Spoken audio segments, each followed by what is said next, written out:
I'll talk about the Las Vegas Raiders first. So the Raiders, first off, they went 14-13 to end the last season. They also started 3 quarterbacks last year. I think that's like a huge tale as to where the Raiders were last year. They started Aiden O'Connell, Gardner Minshew, and Desmond Ritter at starting quarterback last year. So that is like a perfect example. The Raiders brought in Pete Carroll as their head coach, and Pete Carroll brought Geno Smith with them from Seattle. They made like that's like such a let's just talk about that real fast because like to me that's like such like a surprising situation. Like, did you ever think there was gonna be a situation in the NFL where a coach was like, "Hey, I'm going to a new team and I'm bringing Geno Smith with me," right? Like that's such like a crazy thought, but like Geno Smith kind of earned it in a sense, right? Like part of it is like, hey, they let him leave, but at the same time, like Geno Smith is sticking with Pete Carroll, and Pete Carroll sticking with Geno Smith.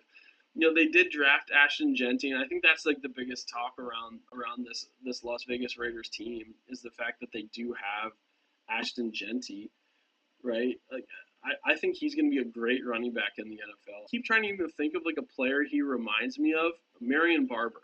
That's his name. He reminds me of Marion Barber. Like that's like the type of running back style I see from Ashton Genty, and I think he's going to be a great receiver for them. I don't know how I feel about the Amari Cooper pickup. I think Amari Cooper has seen his days, right? I really think their offense is going to revolve around Ashton Genty and Brock Bowers, right? Brock Bowers, he's an amazing tight end, right? I talked about tight ends a little bit like on my previous episode. Like to me, Dalton Kincaid is probably actually the best tight end in this league, but it's a close second for Brock Bowers. Like I think Brock Bowers could potentially become the best. I still have Kincaid as my favorite, but like Brock Bowers will be this offense along with Ashton Genty, and I think this team will actually improve a lot more than what people expect from them. And a big aspect of that will be those players. I expect the Raiders to go 6-11 this year, right? I think they're going to end up being in last place in the AFC West, but I see them picking up a couple games in the win column this year and showing promise going into next year, right? I think that's going to be a big aspect of this is what Pete Carroll builds with this team. Do they stick with Geno Smith at quarterback? We'll have to see, but I do think that's going to be an interesting part of it. Now, next team I want to talk about is the Denver Broncos. The Denver Broncos went 10-7 last year, and they lost in their divisional round to the Bills. But they actually surprised a lot of people last year, and so this year is much more of a year of expectations, right? Sean Payton. Everyone is now expecting Sean Payton to bring this team potentially even to a Super Bowl. I've heard as much of people saying that the Denver Broncos could be a Super Bowl team this year. And to me, like I think there's a potential for that. I don't have them there. Bo Nix, he really came on at the end of last year, and to me, they also made some solid additions, right? Like they brought in Evan Ingram, they brought in Dre Greenlaw, Hufanga, who I mentioned before, and they also got a running back in J.K. Dobbins, and they even drafted one in R.J. Harvey. Right? I think they made some pretty solid adds to this team. But to me, like the biggest story for me when it comes to the Broncos is the fact that like they won the games they won, like they should have won, but they also lost the games they should have lost. Like they didn't actually go out there and impress me against like a really good team. Like I never saw the Broncos last year and said like, oh wow, like look what they did to Mahomes. It just didn't. That didn't happen. And so this is such a tough division, and I think that's going to be the biggest downfall for me for the Broncos. Again, they didn't overperform or outperform, in my opinion, in any regard. And so for me, it comes down to the fact of like you have to play Patrick Mahomes twice a year. You have to play against Justin Herbert twice a year, right? On top of like the other divisions you end up playing against. I just don't see the Broncos being able to make the next jump this year. I think that again they'll carry like a good record, but I see them ending 10-7 again this year. I don't think they're going to improve from a record perspective. I think they'll improve as a team, but I think just purely because of the division they're in, they'll end up at 10-7 again this year, and they'll be looking at the playoffs, but they'll be on the outside looking in. I see them being third in the AFC West. I truly do, and a lot of that has to do with the fact that I see the Los Angeles Chargers being one of the top teams this year, right? They went 11-6 last year, and they made it to the playoffs, and they got blown out by the Texans. But to me, I felt like they did a good job of bringing in like Mekhi Becton at guard. I love the fact that they re-signed Rashawn Slater. Obviously, that really scares me that Rashawn Slater is out. I think that's gonna be the biggest question mark for the Chargers is what happens with this offensive line. Because remember, they have Joe Alt, right? They drafted Joe Alt out of Notre Dame, and they had Joe Alt move over to right tackle because they already had Rashawn Slater at left tackle. So Joe Alt played right tackle last year in his rookie season, and he did well with it. But now instead of just finding another left tackle, they're moving Joe Alt to left tackle. And so they're essentially having to replace both tackle positions in a way. Instead of just replacing the left tackle position with a different left tackle, they're moving Joe Alt from right tackle to left tackle. So you're actually making two changes in a sense. And that part scares me, especially being, again, in such a tough division. I do love the running back that they drafted, Amarian Hampton, out of UNC. I think that's going to be a good pickup for them. I'm not worried at all about their receiving core. Like Ladd McConkey, Keenan Allen, they drafted Trey Harris as well. And they also have Quentin Johnston. Like I think Quentin Johnston's going to continue to make a leap for this team. Something I've also realized is just like how good of a coach Jim Harbaugh is. Like, Jim Harbaugh is such an elite coach. I didn't realize it as much just purely because he's bounced around from NFL to college and but if you really look at what Jim Harbaugh has been able to accomplish as a head coach, like you do realize like, oh, this guy is like one of the best to ever do it.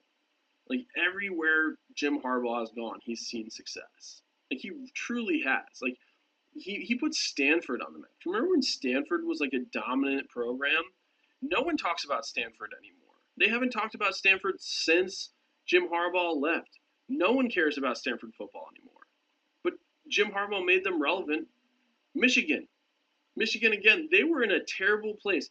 There are so many years that Michigan just disappointed until they got Jim Harbaugh. He ended up with a national championship.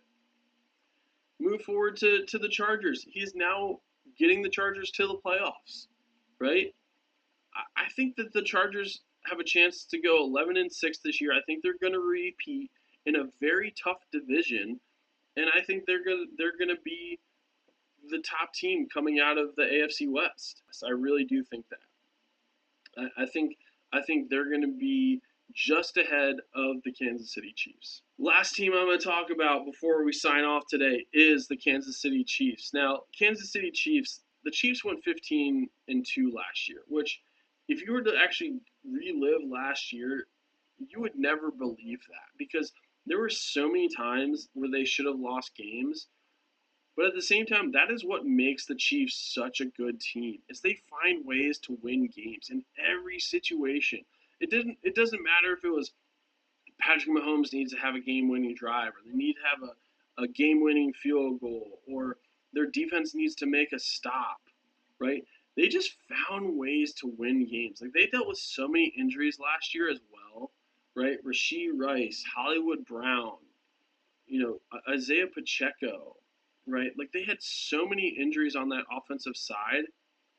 And, Mahomes had in all sense of the terms in his career, probably like a down year, right? He threw for like 3,900 yards. Like he didn't hit 1,000 yards. Like everyone watch out. He had 26 touchdowns and 11 interceptions, right? He didn't have the best year last year, and they still made it to the Super Bowl. Like it doesn't make sense other than the fact that they are just an elite team.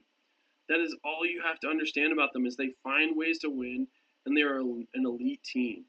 I love the draft pick they had, right, with Josh Simmons. Everyone is so excited about Josh Simmons in Kansas City, and I think he's going to be a huge reason why Patrick Mahomes is able to stay, upright and get throw the ball downfield this year. I am definitely still worried about their receiving core. Right, Rashee Rice is out for the first 6 games this year with a suspension due to an incident that he had back in like 2023. That's finally being like answered for, which that's a whole nother topic for another day. But Travis Kelsey, he's older, right? I think he's a great competitor. I like him as a person too. Like I wish I didn't, but like Travis Kelsey's like an awesome dude, and I'm happy for him and Taylor Swift. I think this is his last year, and so you got to ask yourself is like, does he just put it all out there this year? Like, does he have sort of like a comeback season this season, or does he kind of show out and fades off into the sunset? Right? Like, I'm not.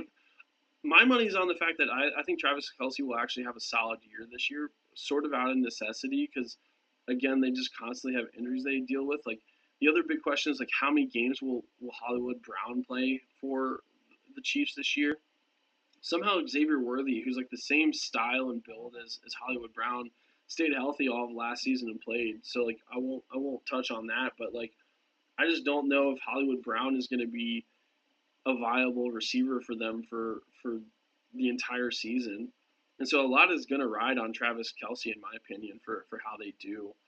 I do like their defense, and I like their defense for one specific reason. It's that they have a stud at every single like aspect of like every single position, right? Every single line of defense they have a stud at. And what I mean by that is like you have Chris Jones. I'll even put George Karlaftis in there. I'll put George Karlaftis, their edge rusher, in there. They have Nick Bolton at linebacker, and then Trent McDuffie at corner, right? They have a stud, like, essentially at every position, and I think that's what allows them to make up for mistakes that they have. It's the fact that they always have someone that can save them in these situations. I'm actually going to put the Chiefs at second, and I think they're going to end up with an 11-6 record, right? I think which will tie the Chargers, but I think the Chargers will have some sort of tiebreaker. Based off of some crazy tiebreaker, I have them going second in the division behind the Los Angeles Chargers. So that's really where I see the AFC West going. Again, Chargers being number one, Chiefs just behind them at number two. Then you have the Broncos, and then you have the Raiders.